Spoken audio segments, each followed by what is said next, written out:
Souvent, je vais dire au nouveau courtier, essaie de trouver 3 clients par jour, mais juste une liste de renouvellement. T'sais, oui, c'est plate de faire du cold call, là, mais c'est pas vraiment long de trouver 3 clients. T'sais. Fais du cold call jusqu'à temps que tu as ramassé 3 autres clients avec leur date d'échéance de leur hypothèque. T'sais, dans le fond, là, c'est pas gênant. Tu veux pas essayer de leur vendre quoi que ce soit. Tu veux juste leur dire, écoute, laisse-moi ton numéro de téléphone, dis-moi quand est-ce que ta date de renouvellement va être à 6 mois de ton renouvellement. Je vais t'appeler juste pour te dire, je peux faire de quoi de mieux. Il n'y a pas personne qui va te raccrocher au nez qui va dire, non, écoute, je veux rien savoir. Tu veux juste faire sauver de l'argent. Si toi, tu arrives et tu dis, moi, je peux te renouveler à un taux X, tu vas sauver tant par année, ta banque te donne cette option-là. Tu dis au client, ça va être gratuit, transférer avec moi, tu n'as aucun frais, mes services sont gratuits. Pourquoi qu'il ne voudrait pas te parler? Il va la donner, sa date de renouvellement, son numéro de téléphone, son email, puis toi, rappelle-le. Imagine si tu réussis à ramasser 3 personnes par jour. Le domaine du courtage est en constante évolution. Dans une ère technologique où le changement est presque assuré et inévitable, il faut plus que jamais rester à jour et s'adapter aux tendances innovatrices de notre domaine. Vous voulez apprendre des meilleurs courtiers hypothécaires et immobiliers du Québec? Vous voulez devenir un leader dans le courtage? Voici le podcast qu'il vous faut. Les courtiers du Québec avec Seroujane Kenishalingam. Alright, mon ami Jimmy, comment ça va? Ça va, toi? Ça va super bien. Et Jimmy, merci encore une fois d'avoir accepté mon invitation. C'est un grand plaisir de faire une entrevue avec Jimmy Perrault de Multiprêt. Jimmy, tu fais un gros volume chez Multiprêt, 80 millions par année en volume hypothécaire. Tu as une équipe avec toi également, avec une vingtaine de courtiers dans ton équipe. Tu as une routine de fou tous les jours quand tu te réveilles jusqu'au soir. Tu as une routine de fou. Je veux que tu partages avec tout le monde comment que tu roules ta business, quelle est ta routine, comment que tu as fait pour avoir du succès comme que tu as aujourd'hui. Alors, let's go, Jimmy. Je te laisse te présenter pour les gens qui ne te connaissent pas. OK. Dans le fond, écoute, j'ai grandi à Laurentides. J'étais un gars de Sainte-Agathe-des-Monts, une municipalité là, peut-être à 1 heure de Montréal. Dans le fond, j'ai grandi là. J'étais arrivé à l'âge de peut-être 6-7 ans. J'ai fait tout mon secondaire dans les Laurentides. Puis, je suis revenu à Montréal quand ça a été le temps du cégep. Puis, c'est ça, dans le fond. Puis, depuis ce temps-là, je suis déménagé là, tout de suite après l'université. Je suis déménagé sur la Rive-Nord, à Terrebonne. Puis, je suis là depuis. J'ai commencé dans le domaine, j'avais peut-être 24 ans. Nice. Non, ça fait plus que 15 ans, 16 ans même. En 2005, j'ai commencé comme... non, peut-être 2000... En 2003, peut-être, j'ai commencé avec Banque nationale comme analyste de crédit. Dans le fond, ce que je faisais, c'est que j'autorisais les dossiers de crédit des démarcheurs hypothécaires de la Banque nationale. J'ai fait ça pendant que j'étais à l'université à temps plein. Je travaillais de jour temps plein Banque nationale, puis je faisais mon bac de soir au HEC.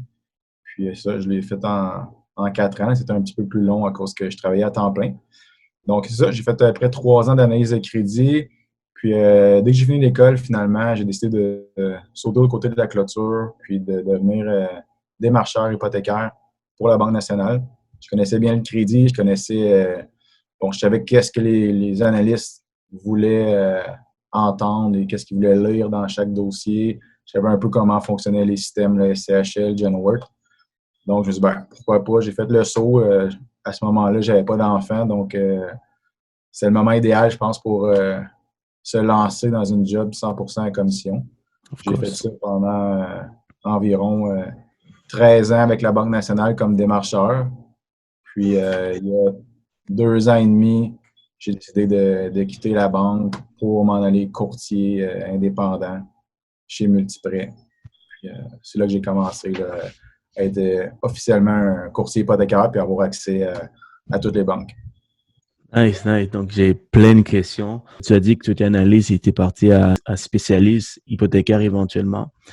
Qu'est-ce que tu en penses du connaissance que les courtiers ils ont versus les connaissances que les analystes ils ont? Est-ce que c'est similaire? Parce que des fois, on dirait que on croit tellement au dossier, mais quand tu envoies ça à la banque, c'est une autre façon de voir le dossier. Y a-t-il des choses qu'on ne connaît pas, qu'on devrait peut-être s'informer sur comment que la banque fonctionne, comment que eux ils analysent le crédit? Ben, c'est sûr que l'analyse de crédit, si ça le dit, lui, il regarde le crédit, son objectif, c'est de minimiser le risque de la banque envers un emprunteur. Fait que c'est sûr que pour nous, nous, on est des développeurs, des vendeurs, on travaille à commission. Fait que pour Mhm. nous, chaque dossier est super beau. On y croit.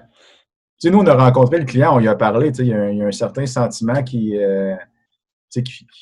peut se créer avec le client. Fait que toi, tu l'as vu, tu le sais que peut-être que sur papier, il y a des choses qui sont peut-être pas si bons pour la banque, mais tu as un feeling, je pense, que l'analyste, lui, n'a pas. Il est en 4 par avant, il voit des chiffres, puis il voit un score de crédit.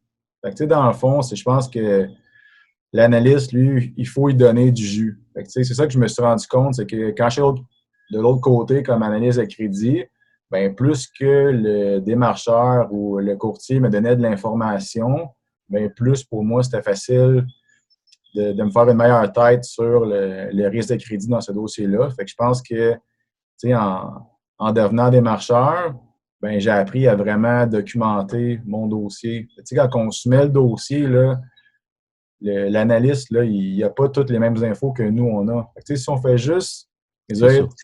très bon dossier, je le recommande, merci, bonne journée, ben, on ne donne pas beaucoup de jus, mais si tu as de l'information qui peut être pertinente, recopie pas l'information qui est facile à obtenir. Tu n'es pas obligé de mentionner le score de crédit, la valeur du client, ça, il le voit. Mais parle Mhm. d'autres choses. Tu peux parler c'est ça, parle de l'emploi, parle de la mise de fonds, mets en valeur les points forts de ton dossier. Puis, c'est Nice. ça, ça m'a Puis, appris vraiment à monter le dossier pour que l'analyse de l'autre côté se sente à l'aise avec, puis puisse donner une décision sans avoir à te relancer et à perdre du temps. c'est vraiment un bon conseil, Jimmy. Effectivement, quand des fois, quand c'est un beau dossier, on écrit le peu d'informations possible, super bon crédit, super, on réécrit les mêmes informations que les analystes ils connaissent déjà. Exact. Euh, mais toi, qu'est-ce que tu dis, c'est de donner plus de jus, d'expliquer le dossier plus en détail, l'histoire du client, l'histoire du dossier. S'il y a un retard dans les dernières années, peut-être parler du retard, pourquoi ça s'est arrivé. Mettre ça beau le dossier, puis la façon de mettre le dossier beau, c'est expliquer l'histoire, parler de l'histoire du Ouais. client. Alors, c'est un peu ce que tu fais, c'est ça? Exact. C'est ça, dans le fond, c'est de mettre comme tu as dit, c'est de créer l'histoire au complet pour que. Faut que tu rendes la décision facile à l'analyste. Faut pas qu'il se pose des questions. Dans le fond, il lit ton truc, ça fait du sens, tu as justifié les points faibles, tu as vanté les points forts, puis that's it, dans le fond, comme ça, Faut que tu tu as plus de vends chances d'avoir une approbation. faut que tu vends le dossier comme le client te vend à toi. Tu vois, le client, il est convaincu il est bon, ben, faut que tu fais la même chose avec l'analyste. Alors, si tu n'as pas assez Ça. d'informations que tu mets dans le dossier, c'est dommage pour toi. Une des questions que je pose à toutes mes interviewés lorsqu'ils viennent me voir, c'est quand tu étais plus jeune, Jimmy, évidemment, je pense pas que tu voulais être un courtier hypothécaire. Et la majorité d'entre nous, on connaissait pas c'est quoi un courtier hypothécaire, puis même aujourd'hui, des adultes connaissent toujours pas notre métier. Donc, qu'est-ce que tu voulais faire quand tu étais plus jeune, Jimmy? Ben, une chose est sûre, je savais que je vais être dans le monde des affaires. C'est sûr que vraiment plus jeune, tu sais, comme tout, je pense, les petits gars, quand tu es ado et que tu joues au hockey, ben, tu dis, ah, moi, je vais jouer dans la NHL, mais sinon, tu Hmm. sais, les vrais débuts plus réels, c'est vraiment, je vais aller en affaires. Je dirais que c'est pas mal les marchés financiers qui m'intéressaient le plus. Je me voyais travailler à Wall Street, tout ça. Puis finalement, j'ai juste pris une tangente différente pour rentrer sur le marché du travail. Puis plus rapidement, avoir quelque chose qui était 100% à commission. Tu sais, je crois beaucoup au fait que tu dois être rémunéré en fonction de tes résultats et non pas en fonction du nombre d'heures que tu passes à job. Fait que je me suis dit, trouver quelque chose qui va être 100% à commission, ça va être super challengeant, super motivant. Puis, écoute, si ça ne fonctionne pas, ben, ça va être la faute d'une personne, puis ça va être de ma faute. Je ne serai pas en train d'attendre que sais, je veux dire, je vais pas être jugé par quelqu'un d'autre que moi-même. Là. C'est vraiment une bonne façon de penser. Dis-moi, je sais que tu es un fan de Harvey Specter. Fallait que j'en parle. Je sais que sur ton Facebook, ton profil Facebook, à un moment donné, tu avais mis, je pense, Blonde. Ah ouais, non, ouais, ouais, un cover de Suits là, ouais, ouais, ouais, ouais. avec moi à la place. Là. Et qu'est-ce que tu aimes de Harvey Specter puis l'émission Suits? Qu'est-ce que j'aime? Tu sais, j'ai aimé le show, c'est sûr. Là, tu sais, j'aimais l'environnement, le lifestyle qu'il y avait dans ce show-là. Je trouvais ça drôle aussi. Puis, Tu trouves pas que ça rejoint beaucoup à notre métier? On négocie ouais, avec c'est sûr, les dans le fond, c'est de clients, la la banque, les avocats même des fois. On doit ouais, c'est négocier une avec belle tout le monde. On doit négociation. vendre. On doit être sharp. C'est un peu ce que Harvey Specter il fait. Donc, on est tous des Harvey Specter. Ouais, exact. J'aime le lifestyle, tu sais, de cette vie-là, d'un peu de fou que, tu sais, tu travailles autant de jours que de soirs. Tu sais, tu peux gérer ton horaire, jamais. C'est ça. Yeah, yeah, yeah, of course. Le métier du courtage hypothécaire, c'est un métier qui est très difficile. C'est un métier que ça demande beaucoup de travail et la majorité des nouveaux qui rentrent dans le domaine, ils sortent l'année d'après parce que c'est pas évident, c'est pas facile. On a beaucoup d'ambition, beaucoup d'espoir que on va avoir une dizaine de livres par semaine, puis on va faire 200 000 par année et tout ça, mais c'est pas le cas. C'est beaucoup de travail, à moins que tu aies vraiment une bonne base de données, une grosse clientèle dans ton passé. Mais toi, c'est quoi le secret? Pourquoi tu réussis bien aujourd'hui De mon côté, de ton côté, ouais. ben, dans le fond, tu sais, je pense qu'avant tout, il faut que tu saches inspirer confiance aux clients. Tu sais, c'est vraiment, je pense, le premier appel ou la première fois que tu vas le rencontrer. Tu sais, il faut que le client sache qu'il sache que tu sais de quoi tu parles, dans le fond. Fait que, tu sais, c'est vraiment d'inspirer la confiance. Tu sais, on n'a pas tout le temps toutes les réponses. Puis je pense que des fois, c'est un peu le problème avec les nouveaux, c'est qu'ils veulent vraiment tout répondre aux questions du client au premier appel, mais tu sais, moi, j'ai tout le temps mieux écoute ce que le client a besoin, puis dis que tu vas le rappeler avec une solution. Parce que dans le fond, tu sais, quand tu commences, il ne faut pas que tu te fasses brûler au téléphone avec une question puis que tu veux le répondre ou tu réponds pas ou que tu réponds mal. Tu es tout le temps mieux de dire, tu sais, écoute le client, vois qu'est-ce qu'il a de besoin. Après ça, tu dis, monsieur le client, tu sais, laissez-moi regarder le dossier, je vais voir ça va être quoi la meilleure option qu'on peut avoir pour vous, puis je vous rappelle. Au moins, tu as le temps d'être préparé, puis quand tu le rappelles, ben, tu sais, même si tu es nouveau dans le dossier, puis même si ça peut être ton premier deal que tu vas faire, ben, tu vas avoir l'air autant sharp puis préparé que quelqu'un qui ça fait 10 ans qui fait ça.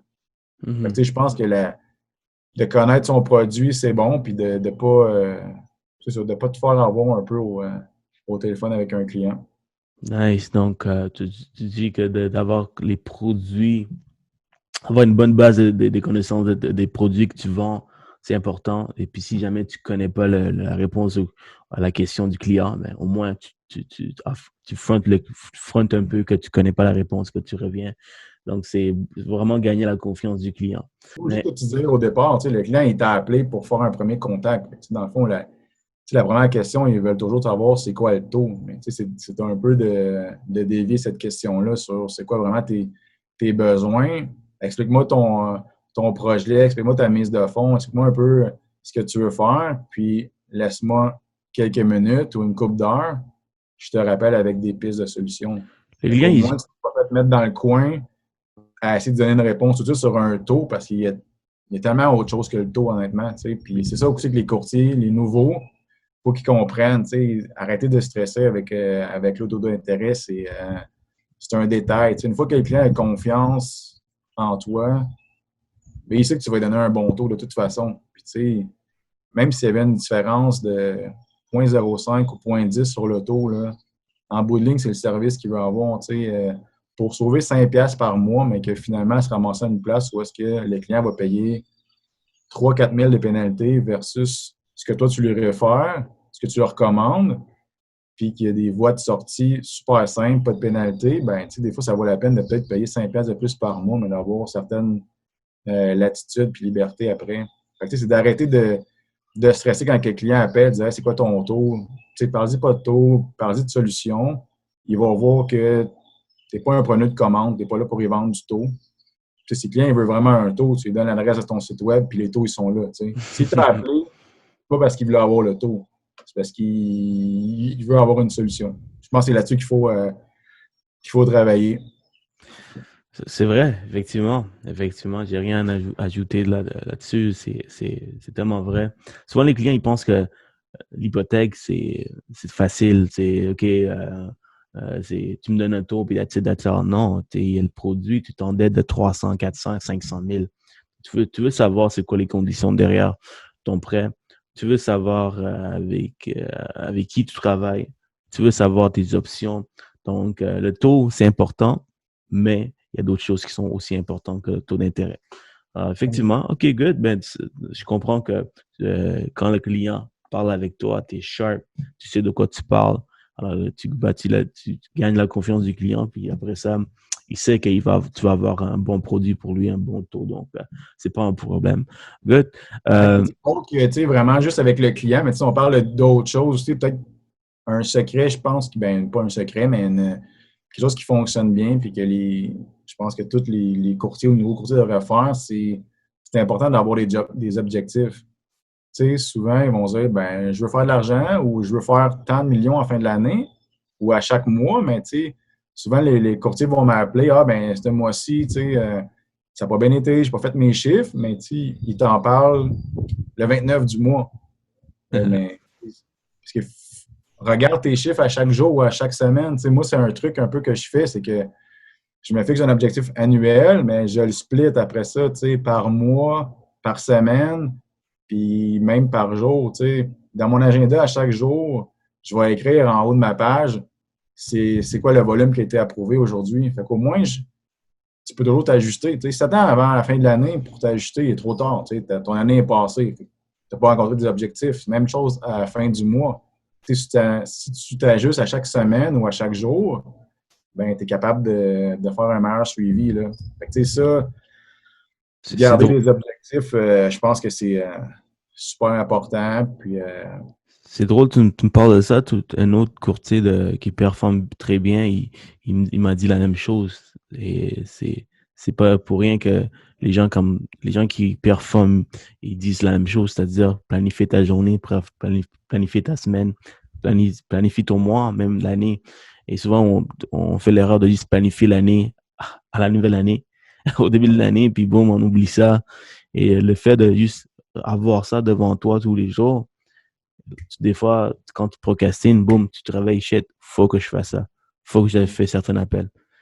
Effectivement, Jimmy, merci pour ton conseil. Alors, puis, pour les gens qui ont déjà entendu ça, c'est un rappel que tu dois planifier ta semaine, tes jours, tes mois, ton année.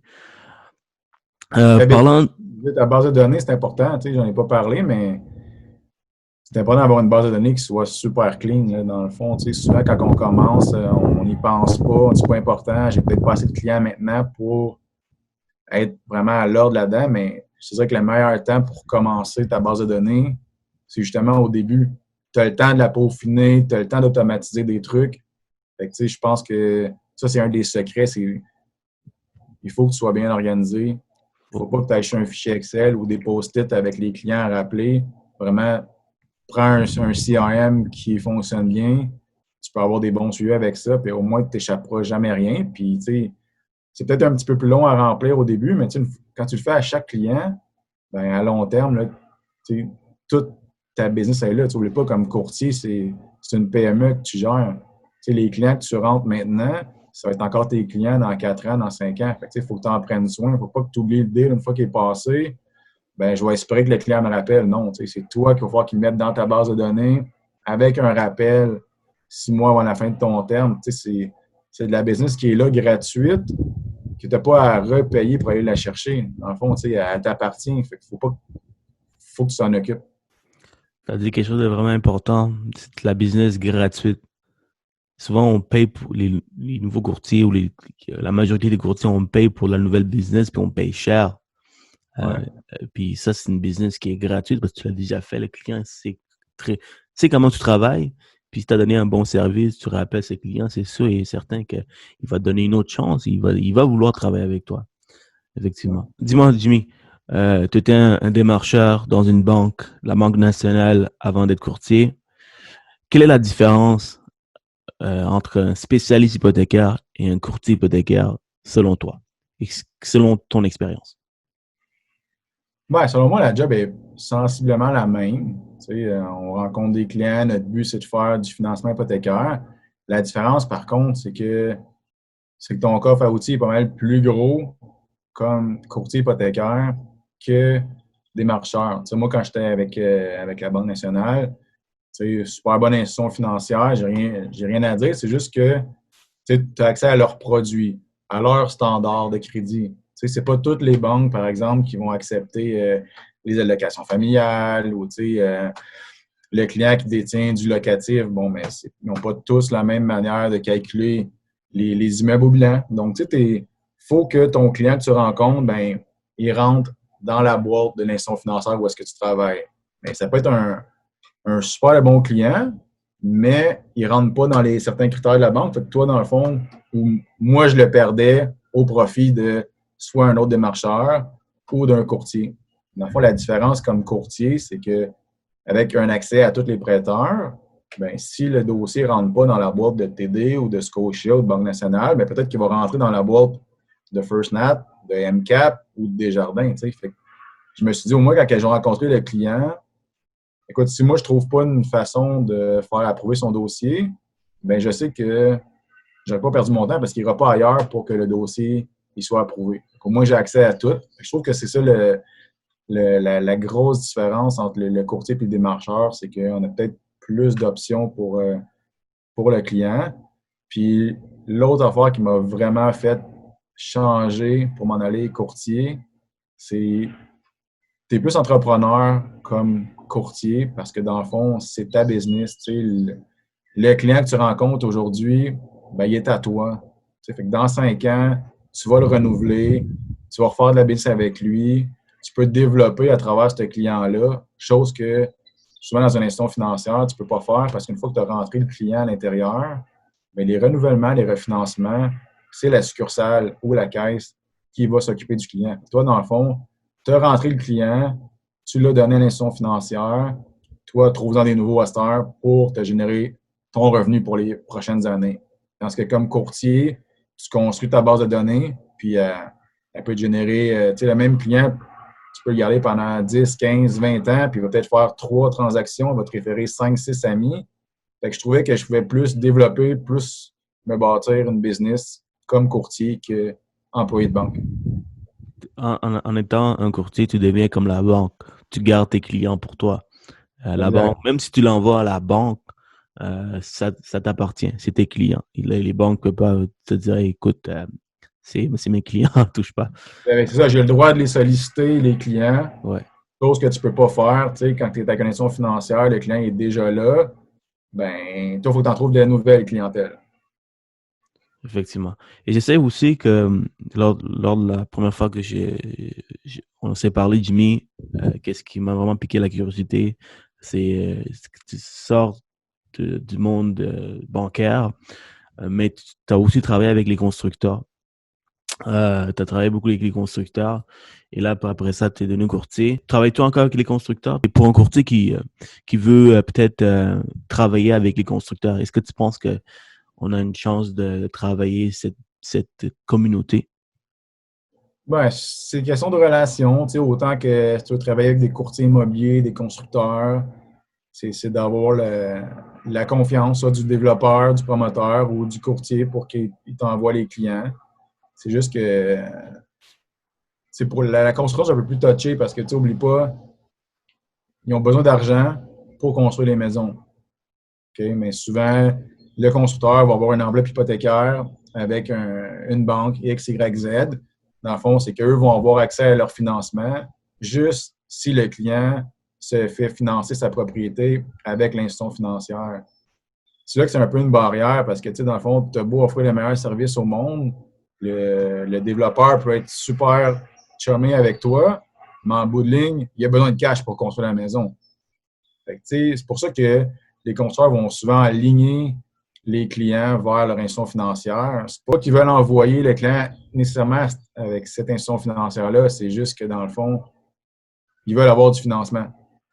C'est l'unique raison, souvent, pourquoi ils vont référer vers leur prêteur, tu sais. Mhm. Je comprends que de ce côté-là, c'est moins intéressant pour un courtier de travailler de cette façon, mais il y a des constructeurs qui veulent pas d'argent. Ils ont l'argent pour construire leur projet, Exact, mais je les travaille encore propriétés. avec je travaille encore avec des constructeurs qui font ça, tu sais, qui ont leurs propres ressources ou ils ont accès à des prêteurs privés ou des fonds de construction. Ben ça, il n'y a pas de problème. Tu sais, ça revient au même principe qu'un courtier immobilier ou tout ce qui est condo. Condo, il n'y a jamais d'avance progressive. Donc, tu sais, on sait en partant que si tu as un projet de condo, ben le constructeur a son financement intérimaire ailleurs pour construire. Fait que chaque unité, elle va être financée une fois qu'elle va être finie. Fait que ça, il y a un petit peu moins de barrières à l'entrée, je te dirais, pour des projets de condo parce qu'il n'y a pas de déboursé. Nice. Encore là, c'est une question de on ne se le cachera pas là, tu sais, des commissions des prêteurs envers l'institution financière. Des institutions financières envers les constructeurs qui peuvent influencer, mais tu sais, en bout de ligne, autant le courtier que le constructeur, ce qu'il veut que son client là, il soit bien servi et que la transaction là, elle ne foire pas. Là. Mhm. Oui, c'est le fun, le kickback de la banque, mais si tu es pour perdre un deal pour un petit montant d'argent, tu es bien mieux de l'envoyer, je pense en tout cas, à une place où est-ce que tu as peut-être plus de chances d'avoir un financement. Est-ce que c'est un de tes scripts quand tu veux développer avec avec un constructeur? Ben, honnêtement, moi, j'ai commencé les constructeurs quand j'étais avec la Banque nationale. Mhm. Fait que j'avais un peu l'avantage de. L'entente était déjà signée avec la banque. Donc, j'étais catapulté chez le constructeur, je m'occupais de ses clients. Uh-huh.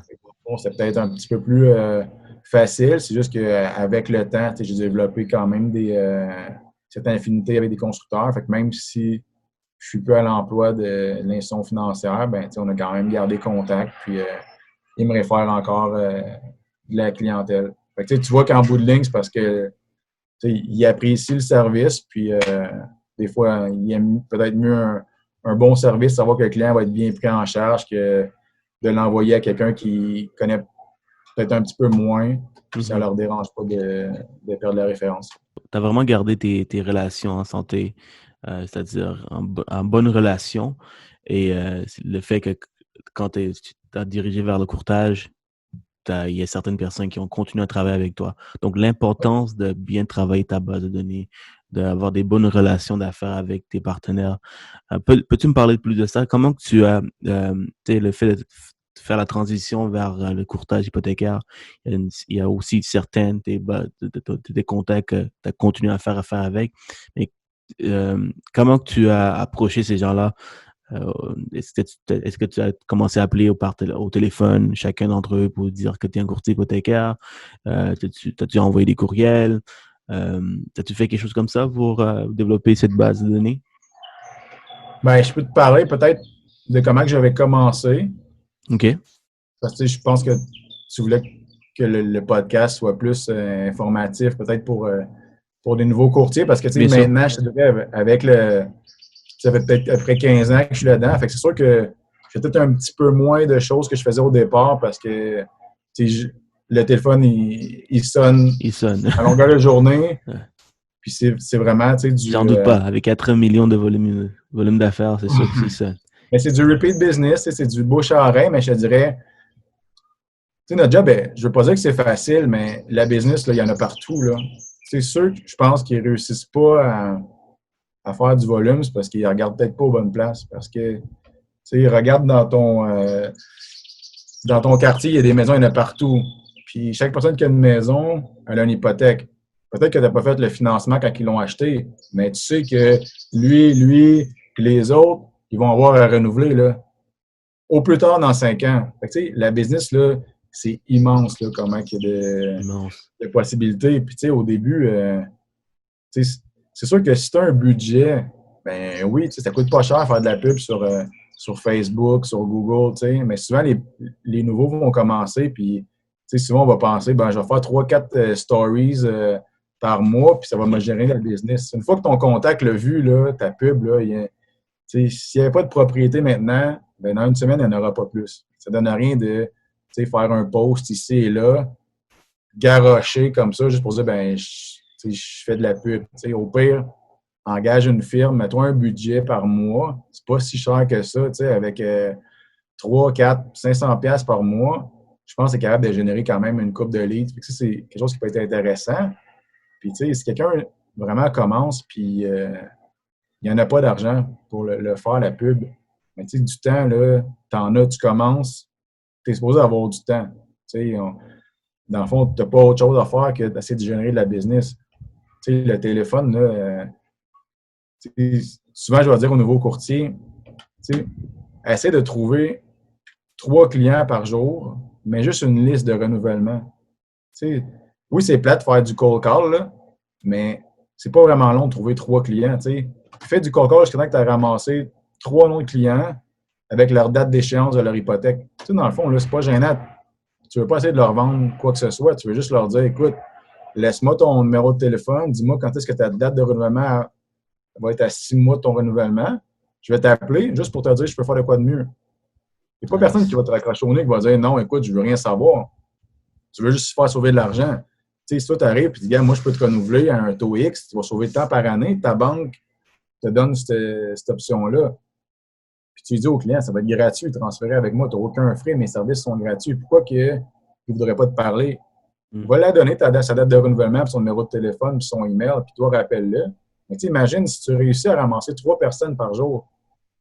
Il va dire que ça prendrait 1 heure pour faire ça. C'est 1 heure par jour pour te ramasser une base de données à fin d'année de peut-être 100, 200 noms. Tu sais combien ça vaut? 200 hypothèques à renouveler? Même, mais 3 personnes, si c'est 3 personnes que tu veux appeler chaque jour, 20 minutes. 20 minutes, ouais, tu vas peut-être en appeler. Mettons que tu en appelles 15 pour en avoir 3 qui vont t'avoir donné leur info. C'est pas bon à faire, là. C'est sûr. Puis, tu sais, c'est juste de prendre le temps, parce que souvent, les gens vont dire, je m'en vais courser, être facile, le téléphone va sonner, je vais faire des hypothèques. Mais non, tu sais, si on ne te connaît pas, qui va t'appeler pour avoir une hypothèque? Tu sais, il ne va pas googler ton nom puis te trouver. Et dans le fond, c'est toi de sortir puis de faire des appels. Même si ça te prendrait 1 heure par jour, même 2 heures par jour, honnêtement, tu as juste ça à faire. Tu viens de commencer, c'est ta job. Passe 2 heures par jour sur ton développement des affaires, là, c'est rien. Puis, tu sais, puis tu peux même challenger quelqu'un, tu sais, tu vas lui parler, t'as-tu vu telle nouvelle série sur Netflix? Il va te dire oui, mais écoute, gars, tu viens de le perdre, là, ton 45 minutes à chaque soir ou même 1 heure et demie à faire autre chose. Tu sais, si vraiment tu veux faire exposer ta business, ben, tu sais, fais tes appels, mais il y a plein d'autres choses que tu peux faire. Tu sais, les accroches-portes, là, ça coûte rien. Là, pour 50$, là, tu peux avoir à peu près 500-600 accroches-portes. Mais dans ton quartier, là, passe les mettre une enveloppe avec ta photo puis tes services, mets ça à toutes les portes. Tu vas en avoir du monde qui vont te rappeler, là. C'est drôle, j'ai jamais eu un courtier hypothécaire faire des accroches-portes. Moi, je l'ai fait encore l'année passée parce que... Ah ouais? Parle-moi de ça. Ouais. Comment ça a-t-il fonctionné pour toi? C'est quoi ton expérience derrière ça? Je pense que c'est le but. J'ai fait... j'ai peut-être une dizaine de deals qui sont rentrés de ça. T'es pas sérieux? J'ai pris quoi? 2 après-midi pour le faire? Ben, honnêtement, je ne l'ai pas pris, là. C'est les enfants qui sont allés les porter, là. Mais quand même, tu sais... peut-être, ils ont peut-être fait ça 2-3 après-midi, puis tu sais, ça a généré quoi? Peut-être 6 deals. 6 deals? Ouais, puis il y en a dans mon équipe là, qui l'ont fait, puis ils en ont généré du volume. Là. T'es pas sérieux. Ouais. Puis ça demande combien comme investissement pour imprimer peut-être quoi? Mais parle-moi de ton expérience. Je sais pas, la boîte que j'avais fait faire, il y avait peut-être 1000 cartons. Tu sais, tu veux 1000 cartons, un carton recto verso avec ta photo pour un peu les services que tu fais. Puis moi, j'avais fait une lettre que je pliais avec, puis on la mettait dans les portes. Fait que ça écrivait un peu ce que je faisais, mes services étaient gratuits, puis de m'appeler si sont dû pour un renouvellement hypothécaire.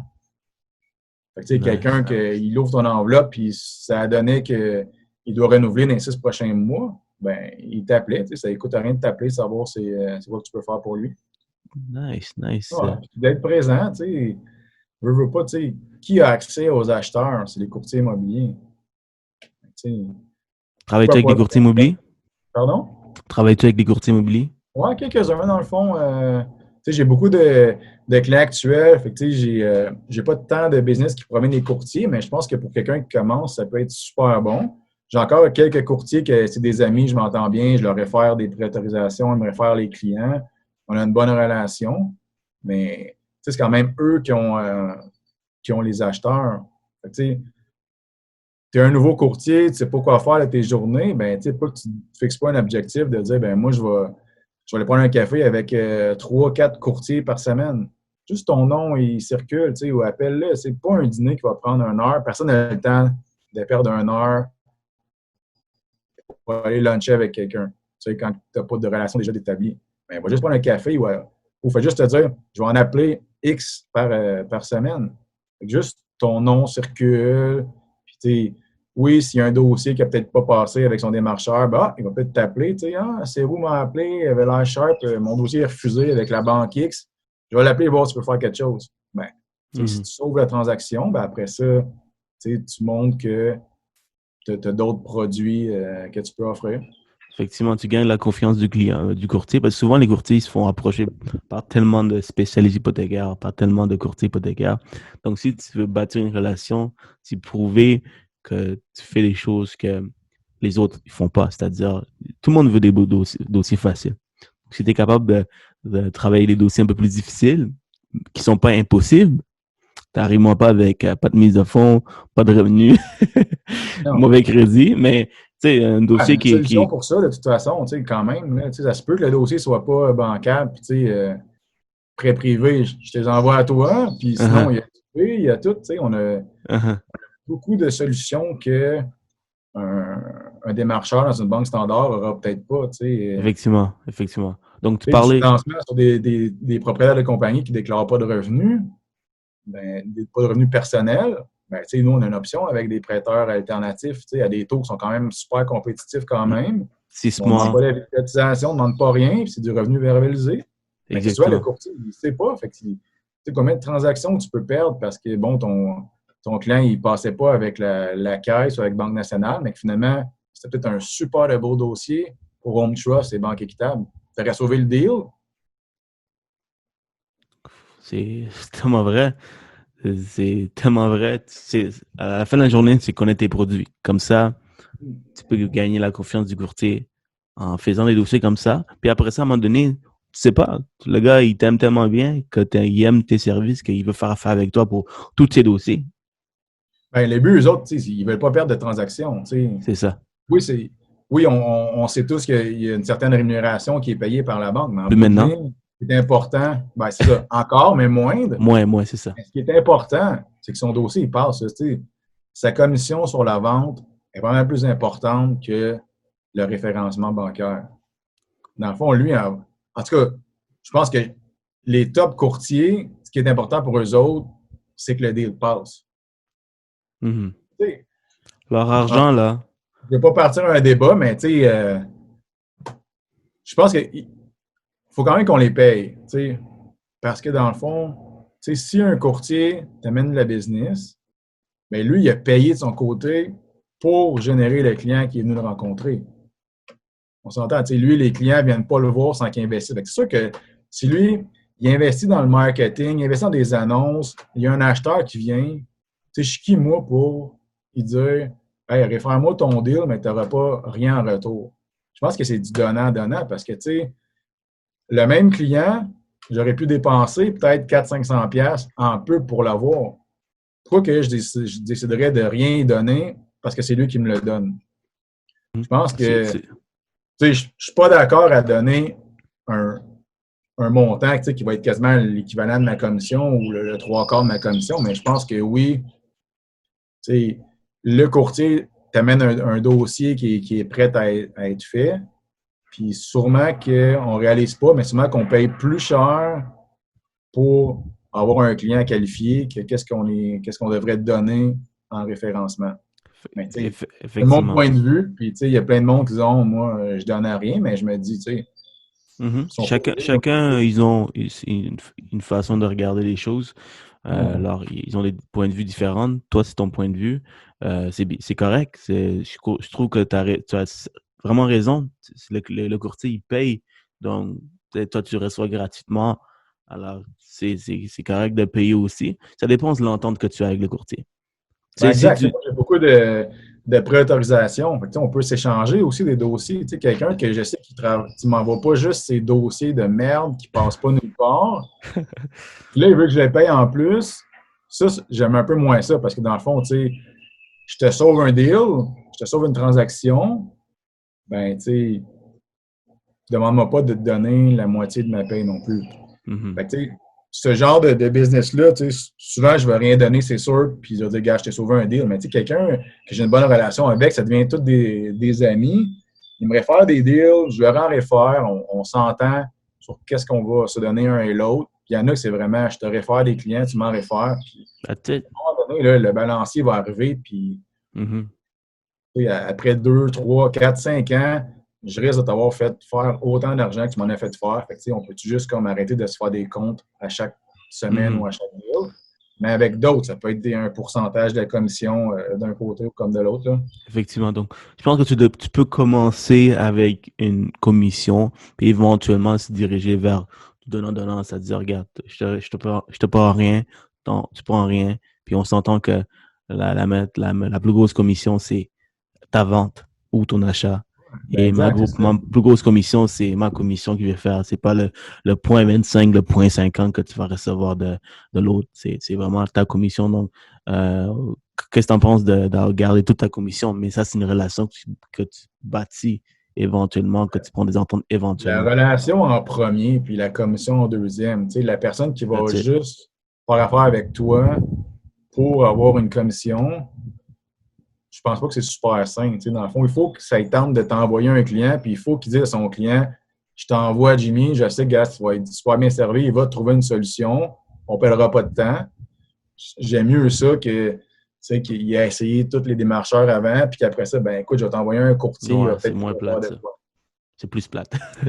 Ouais, effectivement. Ouais, c'est ça. Puis tu sais, c'est pas mon genre de courtier avec qui je travaille. Choisis ton monde, parce que c'est là que le fun commence, tu vois. Aussi entre le courtier puis toi, tu veux... c'est la même affaire entre les courtiers avec qui je travaille ou les courtiers qui sont dans mon équipe. C'est super simple. Il faut que je sois prêt à aller souper avec eux autres ou les inviter chez nous, Dans le fond, je veux juste avoir des bonnes relations. Puis autant les courtiers dans mon équipe, si on décide d'embarquer quelqu'un avec nous, c'est parce que le fit est là.